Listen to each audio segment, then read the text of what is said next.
Sri Lanka's most powerful news brand.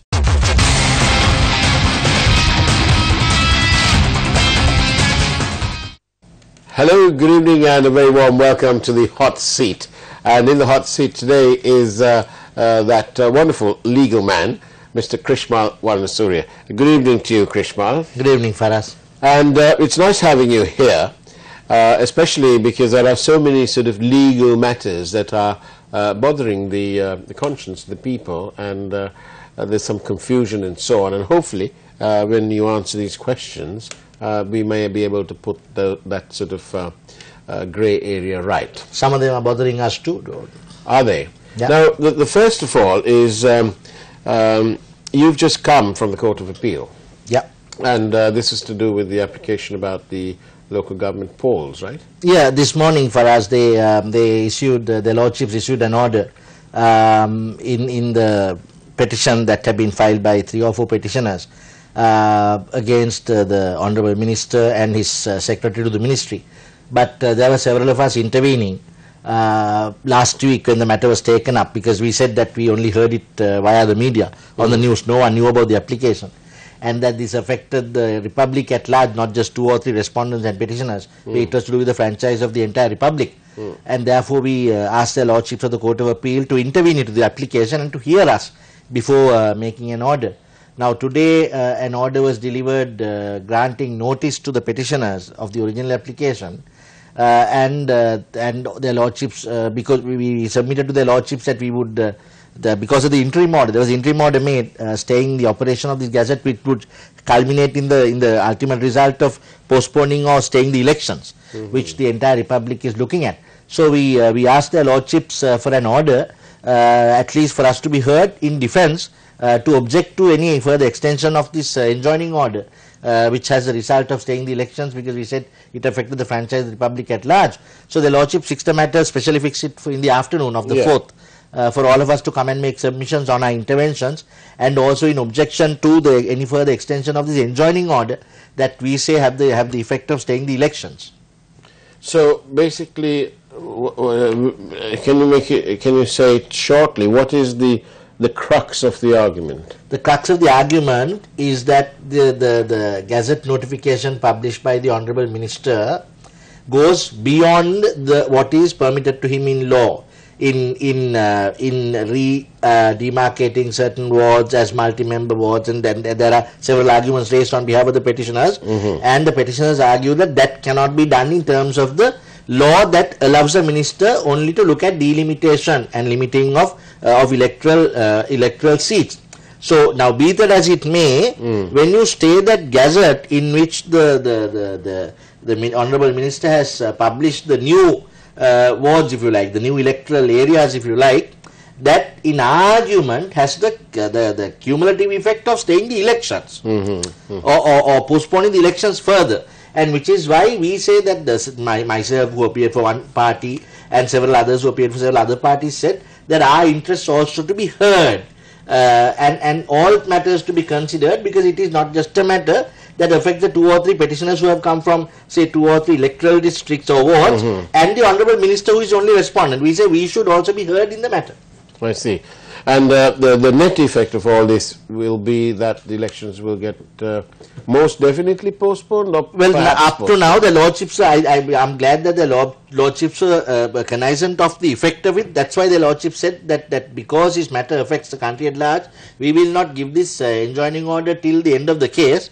We will only give it till the next day. And on the next day, we were allowed to make submissions as to why this order should not be extended. That is the 4th. I see.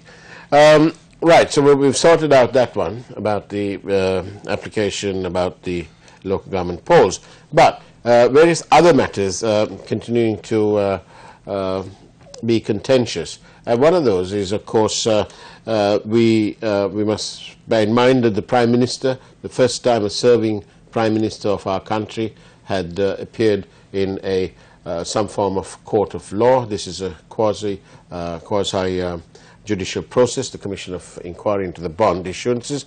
But also, we must make the point that as a person, for Mr. Ranil Wickremesinghe, this wasn't the first time he's been before a commission. Of course, he in the past he's been before the Batalanda Commission, but you know, it's good that they can come before commissions and so on. Of Indeed, course, I would go a step further for us and say, not that it's good that they come before, we must bring this republic to the levels of democracy where it's just the norm, where any public servant who has questions to answer to the public, because remember it's a people's sovereign power, must go before various committees or commissions and answer questions. Indeed. But there's nothing big. And there is nothing big in it. They must also learn the more simpler things, like answering a telephone call and returning a telephone call. But I must say this, when I went to the Presidential Commission of Inquiry into the issuance of bonds at Halstoff, on the morning that the Prime Minister was due, I was refused entry initially. Right. And they said that, oh, only the people who've come here regularly before are being allowed in. And I said that I wasn't regular, but I have been on many other occasions. And I called the Secretary of the Commission immediately and lodged my formal protest. I'm glad that you did. And I must tell you this, that literally online, the instructions were given that we shouldn't be stopped from going in. No, but it doesn't sound correct. No, I mean, if there is a criterion that you don't allow anyone to come in, that's fine. Or if there's a criterion stipulated saying only these people are allowed to come in, that's also fine. Indeed. But you can't have an arbitrary statement like that made because you haven't come before, because you're not regular. I mean, who's going to make the judgment whether you're regular or not? That's right. Either the warrant must specify that these hearings are not to be in public, it's going to be only in camera, where only the witnesses and the commission and the lawyers come. That can also be done. Yeah. But if it's going to be public, then you can't distinguish criterion between who's the public that you allow them to come and who's not to come. Yeah. On that same point for us, then I mean, you on behalf of the Republic and the people who are watching the media, went there. Now then, what's a criterion upon which all the members of Parliament are allowed entry then? That's right. I mean, my question. 31. Yeah, so I mean, if we now consider in today's day and age, we consider media to be the fourth pillar of democracy, where you're against the legislature, the executive and judiciary. You're the fourth block upon which the people realize how their governance is being done. Now, you on one side you try to deny entrance to the media who carries the message to the republic. But then, why are you then allowing several members of the legislature who have they themselves say, we have come to show support? What support? Yeah. What is there to, I don't see any reason why you must go lock, stock and barrel to show support to any person, any public officer who has to come and answer questions. You know why? Because that can also be considered as intimidation. You may be trying to intimidate a commission by showing your numbers. We are all here, we are all watching what you are doing. I mean, I don't think that this should be just a norm. Someone is asked to come and answer questions, you come and answer questions and you go. Exactly. I just thought I'd mention that point to you. Then we're going to go for a short break. When we come back, we're going to discuss conflict of interest and the other matters that are affecting, especially the various other conflicts. Don't go away. After all, this is the Hot Seat. And welcome back to the Hot Seat. In the Hot Seat this evening is Mr. Krishmal Wanasuri. Now then, Mr. Wanasuri, we're going to ask you about these other conflicts. There is some consternation that apparently some are claiming, some members of Parliament are claiming, that their privileges, parliamentary privileges, have been sort of somehow usurped or sort of violated, meddled with, and they're citing the telephone calls. In the at the commission, the bond commission, they gave us the list, or they put out a list of over 3,000 calls apparently, and they said it was the tip of the iceberg. But and amongst there was various telephone calls that had been alleged to have been made between Arjun Aloysius and various other people, including members of Parliament, and some of them were members of the COPE committee. Now, what's the real issue here? What is this business about parliamentary privilege? In the first place, I must clarify for us, as you put it, the members of the commission have clarified very clearly that they never took cognizance of any telephone calls. Yeah. Right? Now this question of the privileges issue being raised by some members on behalf of them by the leader of the house, one must question what is the privileges talking of. You see, now I have with me the Parliamentary Privileges Act. We'll go into it in a minute. Yeah. I believe that quite the contrary has happened. But first you must know, what is the privilege that have been violated? What is the privilege? Because they, even if we are to go on this phone records that are now circulating in the media, it is Arjun Aloysius's phone that have been subject to scrutiny by officers who are involved in the investigation. Arjun Aloysius. Right. Now, whoever Arjun Aloysius spoke to has been investigated and reported. Right? No parliamentary member has been gone after insofar as I know, and they have not been investigated. Even if they have, I will come to it in a minute. But on the first place, so I think it's Aloysius's phone that have been subject to investigation, and if lo and behold, it so transpired that Aloysius had been speaking to people in the COPE while the COPE inquiries were going on, well, that is a matter that certainly the Republic needs to know. Indeed. Right? Now, the next question is for us on that very matter. Without now trying to hide under parliamentary privileges and shut the issue under the carpet, the question is what were these people doing while the inquiry process was going on, being members of a committee, a parliamentary committee, speaking to the respondent or the main culprit whose actions were being subject to scrutiny. Because now the Privileges Act is very clear now for us, the Parliamentary Privileges Act. Which is what? Yes, and they give a schedule of offences which a privilege, if violated, can be tried by the Supreme Court. Right. Now, one of these in Schedule A, one is after going from Parliament or on account of conducting Parliament or any committee. Now, any member on account of his conduct in any committee endeavouring to compel any other member by force, insult or menace or declare himself in favour or against any proposition or matter depending or expect to be brought before Parliament or any committee. Right? You can't try to stifle a decision that's happening in a committee, and that's a violation of a privilege. Then, sending to a member any threatening letter or challenging a member, that doesn't come into the picture here. Then there's another one. Tampering with, deterring, threatening, beguiling or in any manner unduly influencing any witness in regard to evidence to be given before him by Parliament or any committee. There are several matters that we need to now look to see whether any of these members have been guilty of any of the offences either specified in the Parliamentary Privileges Act and the schedule, or even in general. Because what's a general principle for us now? We know as lawyers, and surprisingly, some of these members are lawyers. Right? So they should know the basic principle of ethics that we are taught in law school at hours on end. Right? Now, in a court of law, judges, if a matter comes before them where they feel that they either know one of the parties, or they feel, no, I shouldn't be hearing this because I have met so and so at a party and he spoke to me on this matter. You know, they recuse themselves. We say we recuse ourselves. We say we are not in an independent frame of mind to hear this matter because I know this party, or I may my thoughts may be influenced by my knowledge of this party. Now here you are sitting in a parliamentary committee inquiring into a matter that pertains to Aloysius and his dealings. And then you very, very openly come out and say, I was speaking to him because I wanted to find out information about what was happening under inquiry. You can't do that. You can't do that. And also go a step further. Yesterday or the day before, I heard Mr. Senasinghe convening a press briefing and saying that he wanted to clarify from Mr. Aloysius. Then the question was asked him, why didn't you ask the Auditor General? No, the Auditor General is not opposed to us. In Sinhala, he said, yeah, apita viruddhaini. No. So you can't say, I didn't want to ask the Auditor General because I considered him to be against us, therefore I asked Aloysius, then is Aloysius in your favour? The next question is, when you go into a committee, you can't have these political divisions. That's a very bane of this society. Once they are elected from a different political party, they go into Parliament, they are not supposed to carry the political flag with them, green, blue or red.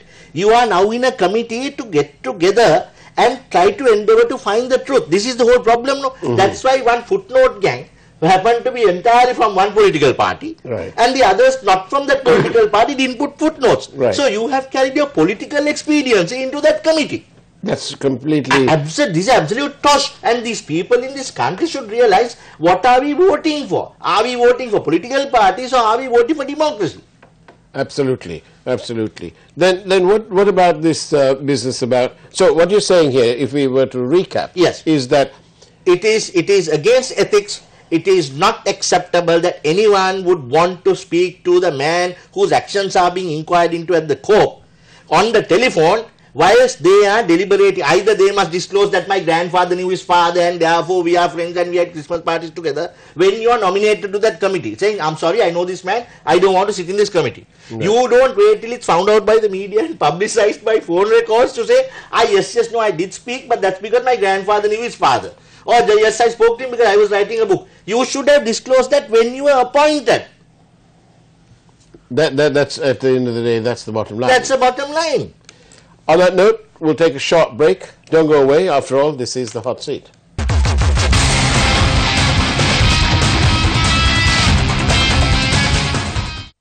And welcome back to the Hot Seat, where we have Mr. Krishmal Varnasurya in occupancy. Now then, Mr. Varnasurya, so there's no conflict, or there is a conflict, or there is a conflict. There is definitely a conflict. There is a conflict when they are sitting in the currency of the COPE sittings. Yes. If these members start making calls to somebody who is in fact the de facto respondent, yeah, or whose conduct or actions is being investigated or being looked into by COPE, then they really shouldn't be. Because for us, the Committee on Public Enterprise is established under Rule 126 of the Standing Orders of Parliament. 126 establishes the Committee of Public Enterprise, and then there is a chairman, and it says that the chairman shall have similar powers to the speaker when conducting the committee hearings. And then it also very specifically at the committee may, when it considers necessary, to appoint something whether they can admit outsiders or not into committee hearings. Now, there is a reason why they have said that. As to whether you can admit an outside into the committee. Why? Because the confidentiality of what is being deliberated in the committee is there in the rules of the Standing Orders of Parliament. Now, it's the same thing if you admit someone to a hearings or put on a phone and let some other man hear what's happening inside, as some are now claiming.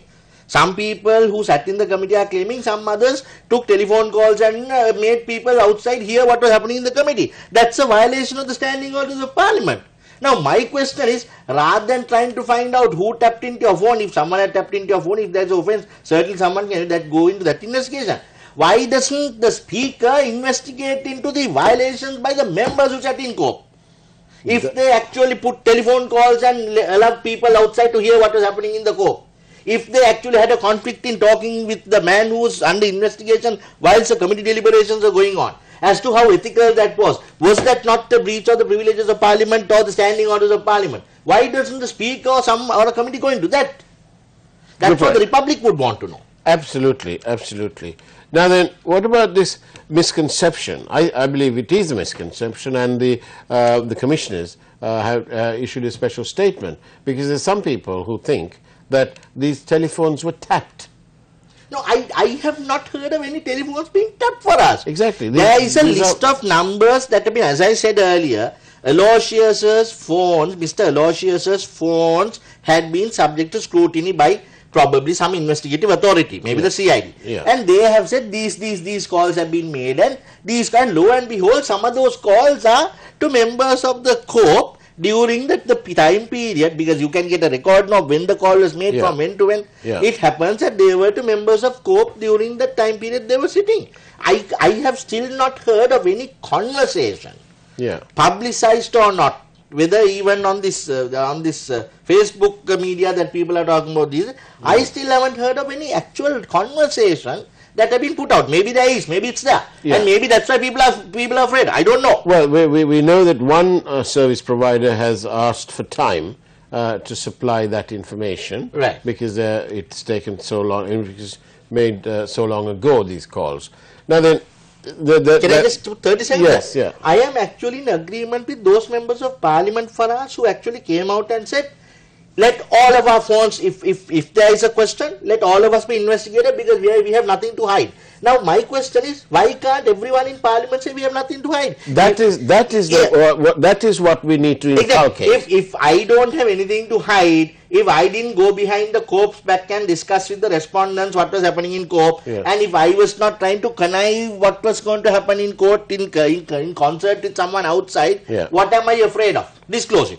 Indeed, and that is the system that we would like to inculcate and encourage in our country, because that's good news for the people, and it's good news for democracy, and for accountability and responsibility and everything else. Absolutely. Don't forget, we should not think that we are very big because we managed to scrounge ourselves into a seat in Parliament, or indeed become an honorable Prime Minister, even a president. Because remember those republics that we talk of. Well, I'll take for example the USA. Remember, there was a sitting president, Bill Clinton, who was brought before a committee, asked questions and asked to answer. Why did you do this? Were you in the Oval Office? Were you with Lewinsky at this time? And that's a culture that we must get to. We are not in any privilege or presumed privilege office just because the people elect us. The people elect us as their servants. Indeed. The people are the lords, we are their servants, and we need to serve them. We can't behave as if we are almighty, high and mighty royals who the people can't know what we are doing. We are there at the people's expense, at the people's taxed money. Now, that's an interesting point you're making here. And then finally, the third point here would be the affidavit supplied by the Prime Minister. His answers came in the form of an affidavit. But the first, as always, it's always best to start at the beginning. And the beginning here was the first question put to the Prime Minister, whether he knew that Arjun Aloysius of Perpetual Treasuries was a director and shareholder of that company. And he said yes, he did know that. And the second point was that he then says to the Commission under oath that he asked Mr. Mahendran to ensure that his son-in-law was not involved in the running of that company, and also that he be asked to divest his shares from that company to avoid a conflict of interest potential scenario. Now then, the first point is this, Mr. Wanasuri. The Prime Minister is not some sort of ordinary person without a profession. He's a lawyer. And he should have, don't you feel, I say to you, I feel that the Prime Minister should have taken his legal background with him when he was appointing Mr. Mahendran, and when presumably, because obviously by the time Mr. Mahendran came to be appointed, I think on the 23rd, a week before, his son-in-law had stepped off the board of Perpetual Treasuries, and the shareholding had been divested, but to another related company. Somewhere along it also a fact for us that he kept himself on the board of the holding company through the chain of... That's right. That's what I'm trying to make out. So, had the Prime Minister asked the question, the simple question, and with the benefit, that he is a legal man, and asked Mr. Mahendran to supply details of that, then the Prime Minister would have been able very simply to see that this was just a cosmetic exercise in which he's removed and he's on to the holding company, and he's a significant shareholder. There are only two shareholders at that time. The two shareholders, one is himself, one is his father. So they retained significant control over that company, even though they were not on the board. Yeah, so to cut your entire story short, I don't know. Firstly, the Honourable Prime Minister giving an affidavit as evidence in chief, I don't think there's any magic to it for us in all our commercial matters now. Just to save time, we give our evidence in chief in an affidavit, and from there the other side asks questions. So that's okay. That's done in courts, right? Otherwise, people think there's a magic to it as to why the Prime Minister Honourable Prime Minister gave an affidavit. No, an affidavit evidence as evidence in chief is given every day in our commercial litigations. And the only point. Can I come to other question? Yeah. So I don't see any magic in that. The number two, I'll come to this his examination and why the Honourable Attorney General had to go personal. I'll come to that in a minute. But before that, yes, I don't think that the Honorable Prime Minister needs to actually go into details of I mean, if you're taking up the position, the Honorable Prime Minister should have looked into this, that and the other. I don't know whether or not this Prime Minister, any Prime Minister of a Republic has the time to go reading CVs of people who apply for jobs. After all, this is also another public appointment. Yeah. And then I go one step beyond that and say, because I heard on a recent discussion, Dr. Vijayawardena, who had been at the central bank for a long time, saying that it is a monetary board, not just the governor. The monetary board holds the authority over all transactions if they have found that they have been in want, or if they haven't investigated certain items of about the appointment, then they have to be found fault with. Now, as to whether the Honorable Prime Minister needs to go investigating into someone's history, I do not know. Because I don't think that the Honorable Prime Minister is a recruiting agency on behalf of the government. There is a stipulated procedure in the government as to how appointments are done. And then that is the way in which it ought to be done. Then this other question that flows from that is this for us, more importantly. Now, if we are finding out with the evidence that has come up, irrespective of what the Commission may advise or based on the report what action the CID or the Attorney General will take, I don't see why a public-spirited individual doesn't now wish to take the evidence that is being unearthed up to now, particularly on the inaction by the Monetary Board, not just the governor. If Dr. Vijayawardena takes up the Monetary Board is liable. Now remember, we had a lot of public litigations with LMSL, John Keels, Waters Edge, where even sitting president's actions were questioned thereafter, and the Supreme Court granted certain orders, issued certain orders. I don't see why some public-spirited individual doesn't take the Monetary Board to task and say, what were you all doing all this time and all these transactions happening under your eye? Aren't you answerable? Aren't you answerable? Aren't you answerable? Yeah. And that's a question that the citizens are entitled to take. And very quickly, can I just draw a parallel? Yes, very quickly. How much? 30 seconds? 30 seconds, okay. go on. Some time back, I know you remember, there was a journalist called Eknaligoda that disappeared. That's right. And then the then Honorable Attorney General, Mr. Mohan Piris at the time, had to be questioned. And I was only junior counsel in the matter. Right? Now I'm just trying to draw a parallel of why the Honorable Attorney General himself had to come and examine the Prime Minister. And there was a senior President's Counsel who was supposed to come to court, but suddenly in the night he got fever and he said, Krishmal, you'll have to go and do this alone. Because the Attorney General was coming to give evidence. They all came, the entourages, the vehicles, the police guards, all of that. But a very junior lawyer did the job, and the Honorable Attorney General, Chief Law Officer of the State, was questioned on the Eknaligoda disappearance. Yeah. So yesterday, I don't see, whereas I'm trying to go to equality, I don't see why we have to give certain privileges or say these royal respects or royal welcomes just because the Prime Minister goes to answer a question. If all the time the examination is done by senior Deputy Solicitor Generals of the Attorney General Department, they ought to have continued and finished that job. Yes, because they know the case. They have been more cricket yes, that way. Because they have been in the case for 6 months. They know all the questions that need to be posed. And the Honorable Attorney General, with all due respect to Mr. Jayasuriya, we all have respect for him, and he's a dear friend. But him walking into a case after 6 months, I don't know just how much aware he would have been of the case to ask the Prime Minister relevant questions. Krishma Wanasuri, it's been absolute pleasure talking to you, and you've certainly utilized this time maximum to help our viewers to understand what's going on. Thank you, Faraz. Always good to be here. Thank you very much. And that's about it from the Hot Seat. We'll see you in a fortnight's time. Take care. Good night and God bless.